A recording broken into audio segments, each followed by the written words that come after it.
Bismillahirrahmanirrahim. Assalamualaikum warahmatullahi wabarakatuh. Teman-teman sekalian, Allah Subhanahu wa taala berfirman di dalam surat Al-Fajr, "Ya ayyatuhan nafsul mutmainnah, irji'i ila rabbiki radiyatan mardiyah." Wahai jiwa yang tenang, kembalilah engkau kepada Rabbmu dalam keadaan ridho dan dalam keadaan diridhoi. Hari ini kita akan bahas tentang masalah belajar ridho. Mungkin di Indonesia orang jarang menggunakan kata ridho karena biasanya diganti dengan kata ikhlas. Padahal ikhlas itu lebih kepada urusan niat kita ketika beribadah. Cuman kita kan sering bilang kalau misalnya ada yang dapat musibah, ikhlasin aja yang ikhlas. Padahal di situ bukan bab ikhlas. Kalau ibadah ya ikhlas, tapi kalau babnya ketentuan Allah dalam hidup kita atau takdir, maka yang lebih tepat istilahnya adalah ridho. Jadi kalau misalnya kita dapetin seseorang sedang dapat musibah, nasihat kita adalah ini adalah ketentuan Allah, mudah-mudahan ada kebaikan di dalamnya. Nah itu kalimat ridho tuh, mudah-mudahan ada kebaikan di dalamnya. Kalau bahasa lainnya mudah-mudahan ada hikmah. Nah hari ini kita pengen belajar tentang ridho. Apa aja sih bentuk-bentuk ridho? Seberapa pentingnya ridho dalam kehidupan kita? Teman-teman yang dirahmati Allah, orang yang paling beruntung di akhir hayatnya adalah orang yang ridho. Makanya Allah berfirman di surat Al-Fajr tadi, panggilan kepada orang yang ridho. Ketika dicabut ruhnya, ketika dicabut nyawanya, Allah memanggil mereka dengan panggilan jiwa yang tenang.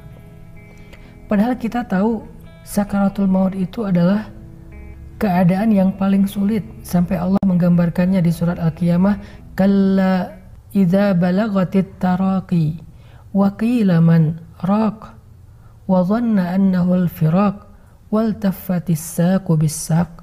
Itu gambaran tentang keadaan orang ketika sakaratul maut, ketika ruhnya tersedak sampai ke tenggorokan.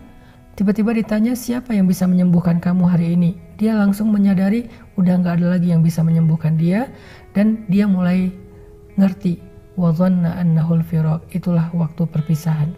Dia hanya bisa menatap wajah keluarganya yang dia sayangi, dia cintai untuk terakhir kalinya, dan setelah itu dia akan meninggalkan mereka semuanya. Wal taffatis saqu bis-saq, tiba-tiba betisnya jadi bertaut menahan rasa sakit yang luar biasa. Dalam kondisi seperti itu, ternyata ada orang yang sangat beruntung. Siapa mereka? Orang yang Allah panggil dengan kalimat ya ayyatuhan nafsul mutmainnah. Mau meninggal, nyawanya sudah berada di tenggorokan, taubat udah gak diterima, dia harus berpisah dengan semua yang dia cintai di dunia, harta, keluarga, dan seterusnya. Tapi dia termasuk orang yang bisa tenang menyambut kematian. Mutmainnah, hatinya tenang, wajahnya berseri-seri. Siapa mereka? Mereka adalah orang yang radiyatan, orang yang ridho, orang yang selalu menerima ketentuan Allah selama hidupnya. Itu pentingnya sifat ridho. Terus lawannya ridho itu apa? Lawannya ridho itu adalah kufur. Dia protes gitu dengan ketentuan Allah. Ya Allah, kenapa saya yang diginiin? Ya Allah, apa maumu? Ya Allah, engkau tidak adil. Itu kalimat-kalimat orang yang kufur dan tidak ridho dengan ketentuan Allah Subhanahu wa taala.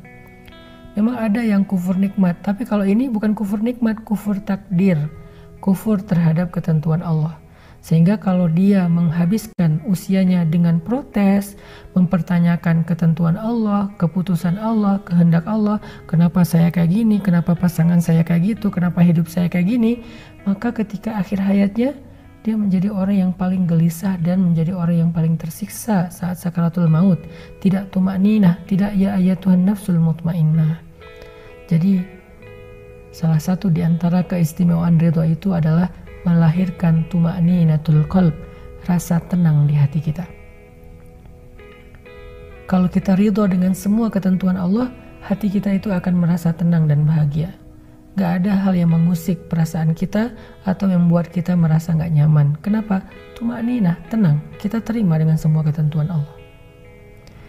Lalu gimana caranya biar kita bisa tumakninah, biar kita bisa tenang, bisa bahagia dengan ridho ini? Karena nggak semua yang terjadi itu kita bisa terima, nggak semua terjadi itu kita ngerti. Gimana biar kita bisa ridho? Caranya adalah berbaik sangka kepada Allah Subhanahu wa taala. Gimana cara berbaik sangka kepada Allah? Katakan untuk diri kita sendiri, la'allahu khair. Mudah-mudahan di dalam ketentuan ini ada kebaikan. Mudah-mudahan ada kebaikan. Mudah-mudahan ada kebaikan. Kata kebaikan inilah yang kita ucapkan berkali-kali agar kita selalu yakin Allah itu nggak pernah pengen menzalimi hambanya. Allah tuh nggak pernah pengen ngeprank hambanya. Allah tuh nggak pernah pengen cuman harkosin hambanya, ngasih harapan kosong. Enggak. Allah itu la yukhliful mi'ad, nggak pernah ingkar janji, nggak pernah harkos, nggak pernah PHP. Allah itu nggak pernah bidzallamin lil abid. Allah tuh nggak pernah zalim kepada hambanya atau suka ngerjain hambanya, ngeprank hambanya, nggak pernah. Jadi kalau ada satu ketentuan Allah yang menurut kita kayak sesuatu yang nggak kita inginkan tapi terjadi dalam hidup kita dan kita pengen ridho, katakan saja la'allahu khair, mudah-mudahan ada kebaikan di sini. Sehingga dengan kita katakan mudah-mudahan ada kebaikan di sini, kita sudah berbaik sangka kepada Allah Subhanahu wa taala. Dan Allah persis seperti apa yang kita persangkakan. Ana inda dhanni abdi bi, kata Allah dalam hadis qudsi, aku tergantung prasangka hambaku kepadaku. Kalau engkau berprasangka baik kepadaku, maka engkau mendapatkan apa yang engkau persangkakan. Itu cara ridho. Katakan la'allahu khair, mudah-mudahan ada kebaikan di sini. Baik terhadap satu ketentuan Allah masalah takdir hidup, ataupun ridho terhadap satu perintah Allah.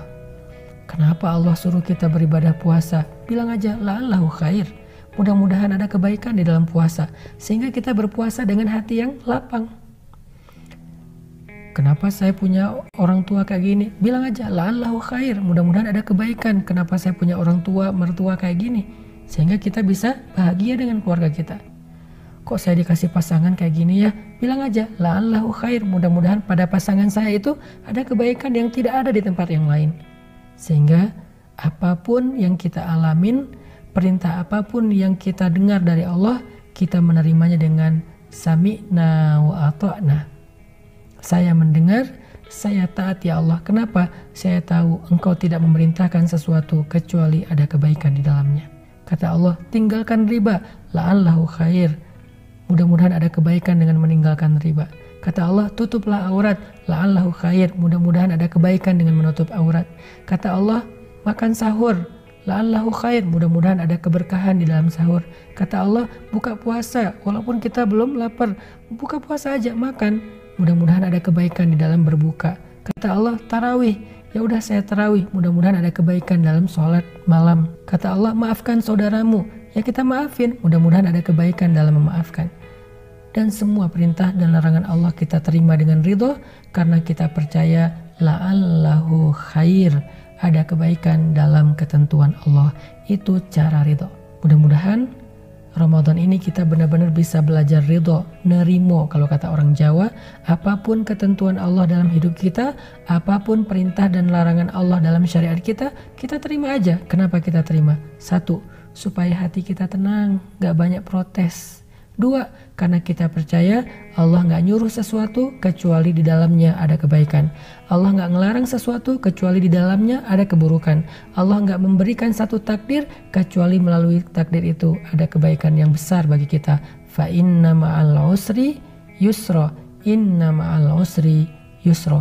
Bersama dengan keburukan ada kebaikan, bersama dengan kesusahan ada kemudahan.